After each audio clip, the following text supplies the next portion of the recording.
सर्वप्रथम आप सभी का धन्यवाद यहाँ आमंत्रित करने के लिए। तो अमृता के बारे में सब कुछ ना कुछ कह रहे हैं और सारी अच्छी बातें कह रहे हैं।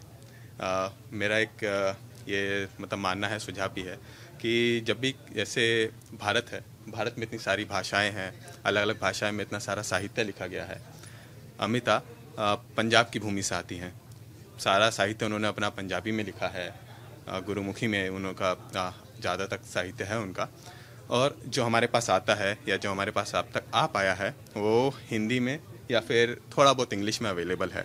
लेकिन आज भी सारी कविताएं उनकी या जो उनकी कहानियां हैं, आज भी उनका हिंदी में पूर्ण रूप से अनुवाद नहीं हो पाया है। और कुछ ऐसी कहानियां भी होंगी जिनका अनुवाद तो हुआ है, लेकिन वो अनुवाद नहीं हुआ जो वो सटीक अर्थ दे सके। अब इस पर काम मेरे हिसाब से कर रहा है, मतलब कर रहे हैं काफ़ी लोग। हमारे साथ की जो यंग जनरेशन है, सारे जो यहाँ लोग बैठे हैं, सब अमृता से प्रेम करने वाले हैं और उस भाषा से भी प्रेम करने वाले हैं, तभी अमृता को जो है आज सेलिब्रेट भी कर रहे हैं। तो इस बात को लेके हम सब भी शायद कुछ ना कुछ ऐसा कर सकें, उस भाषा से जो भी है, उन कविताओं को, उन उपन्यासों को, सिर्फ अमृता की नहीं और दूसरे जो उनके साथ में कवि रहे, एक जैसे उनकी छाया जो है शिव कुमार बटालवी जी पे भी रही और वो उनके साथ मिलते जुलते रहे, बटालवी जी की। और उनकी अगर हम कविताओं का अनुवाद देखें तो कविताओं का अनुवाद जो है किसी भी भाषा से अब जब भी दूसरी भाषा में अनुवाद करते हैं तो पूर्ण रूप से नहीं आ पाता है। जैसे अभी मोहित भाई और प्रदीप भाई ने आज अक्खावारी शाहनू का कविता जो है उसका जिक्र किया। अगर उसका हिंदी अनुवाद देखेंगे तो काफ़ी ऐसा लगता है कि अटकता है, जैसे गले में कोई खाते समय कुछ टुकड़ा अटक जाता है ना, तो वैसा महसूस होता है।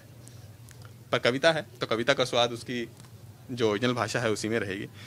लेकिन कुछ कविताएं ऐसी हैं जो छंदबद्ध नहीं रहती हैं, लयबद्ध नहीं रहती हैं, तो उनका अनुवाद जो है काफ़ी अच्छे तरीके से हो पाया है। तो उनमें से दो कविताओं को, दो नज़मों को मैं आप सबके सामने रखता हूँ।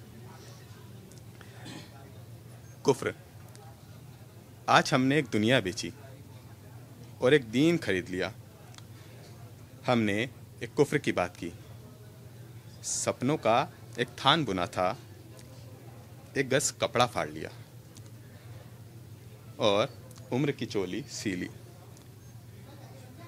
आज हमने आसमान के घड़े से बादल का एक ढकना उतारा और एक घूंट चांदनी पी ली। यह जो एक घड़ी हमने मौत से उधार ली है, गीतों से इसका दाम चुका देंगे। तो एक छोटी सी नज़म थी। और अमृता की कविताओं में हम सब कहीं ना कहीं, अगर जितने भी लोगों ने पढ़ा होगा, एक रोज़ाना जो ज़िंदगी होता है, रोज़ाना जो जीवन होता है, उससे काफ़ी मेल जोल वाली कविताएं रहती हैं। तभी कहीं ना कहीं हम उनसे महसूस कर पाते हैं, रिलेट कर पाते हैं उनसे।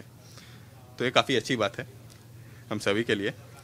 तो और ख़ासकर उनकी कविताओं में कुछ ऐसे थीम्स रहते हैं, टॉपिक रहते हैं, जिनसे उनका शायद खास नाता रहा है। प्रेम से तो सबको पता है उनका कि बहुत सारे कैरेक्टर्स रहे हैं जो उन्होंने अपनी नोवेल में डॉक्टर देव के सहारे भी उतारे हैं या राजेश के सहारे उतारे हैं। और साथ में एक कहीं ना कहीं जो सांप है या जो नाग है, उनसे की भी कहीं ना कहीं उसमें काफ़ी रुचि रही थी। एस्ट्रोलॉजी में मेरे हिसाब से उनका काफ़ी विचार रहता था। तो नागमणि जो नाम की है, उन्होंने उपन्यास लिखा, पत्रिकाएं छापी और नाग के आधार पे ही उन्होंने नागपंचमी पे कविता लिखी थी। तो ये वो नज़्म है। मेरा बदन एक पुराना पेड़ है और तेरा इश्क नागवंशी। युगों से मेरे पेड़ की एक खोह में रहता है। नागों का बसेरा ही पेड़ों का सच है, नहीं तो यह टहनियाँ और बोर पत्ते दह का बिखराव होता है। यूँ तो बिखराव भी प्यारा, अगर पीले दिन छटते हैं तो हरे दिन उगते हैं। और छाती का अंधेरा जो बहुत गाढ़ा है, वहाँ भी कई बार फूल जगते हैं। और पेड़ की एक टहनी पर जो बच्चों ने पैंग डाली है, वो भी तो देह की रौनक। देख देख इस मट्टी की बरकत, मैं पेड़ की योनी में आग से दूनी हूँ। पर देह के बिखराव में से मैंने घड़ी भर वक्त निकाला है और दूध की कटोरी चुरा कर तुम्हारी देह पूजने आई हूँ। यह तेरे और मेरे बदन का पुण्य है और पेड़ों की नगी बिल की कसम है। और बरस बाद मेरे ज़िंदगी में आया यह नाग पंचमी का दिन है। बहुत बहुत धन्यवाद।